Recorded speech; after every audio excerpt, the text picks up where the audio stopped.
বিশাল আয়োজনে সম্পন্ন হয়েছে ডাক্তার মকবুল হোসেন এতিমখানা ও নুরানি হাফিজিয়া মাদ্রাসার দোয়া ও ইফতার মাহফিল। জেটিভি, সময়ের সাথে সত্যের পাশে। ময়মনসিংহ জেলার নান্দাইল উপজেলার বীর বেতাগড় ইউনিয়নের শিবপুর গ্রামে অবস্থিত স্বনামধন্য ঐতিহ্যবাহী মাদ্রাসা প্রতিষ্ঠান ডাক্তার মকবুল হোসেন এতিমখানা ও নুরানি হাফিজিয়া মাদ্রাসা।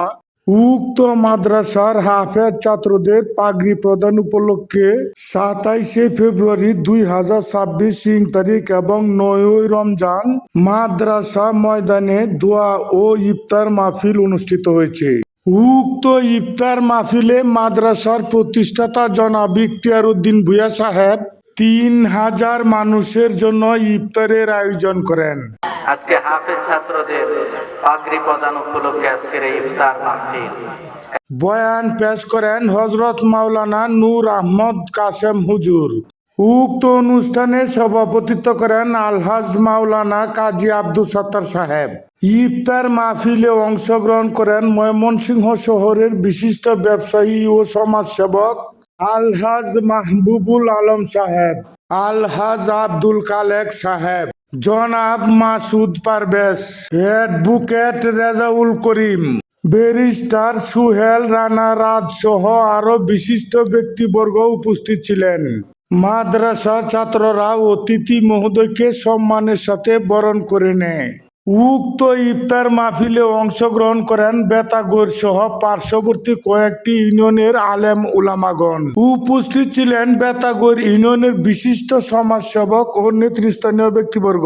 ময়মনসিংহ হতে আগত অতিথি মহোদয়কে ফুলের তোড়া এবং ক্রেস্ট উপহার দিয়ে বরণ করে নেয় মাদ্রাসার শিক্ষক ও ছাত্ররা। আগত অতিথি মহোদয় এতিম ছাত্রদের উদ্দেশ্যে প্রত্যেকে দীর্ঘক্ষণ বক্তব্য প্রদান করেন এবং মাদ্রাসার সকল এতিম ছাত্রদেরকে সাথে নিয়ে ছবি তুলেন। মাদ্রাসার প্রতিষ্ঠাতা জনাব ইখতিয়ার উদ্দিন ভূঁইয়া সাহেব উপস্থিত সকলের উদ্দেশ্যে সংক্ষিপ্ত বক্তব্য প্রদান করেন।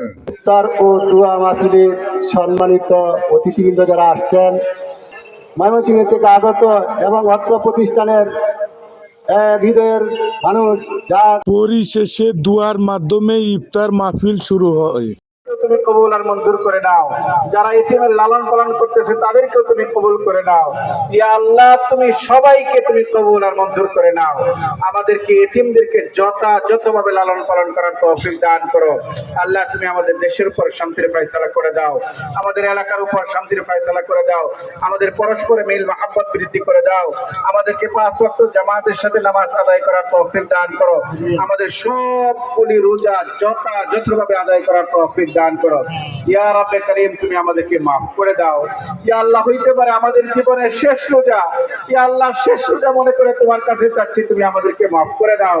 ইয়া আল্লাহ, গত বছর যারা ছিল এই বছর অনেকেই নাই, এই বছর যারা আমরা রোজা রাখতেছি আগামী বছর অনেকেই থাকবো না। ইয়া রাব্বে কারীম, তুমি আমাদের রোজাকে কবুল করো।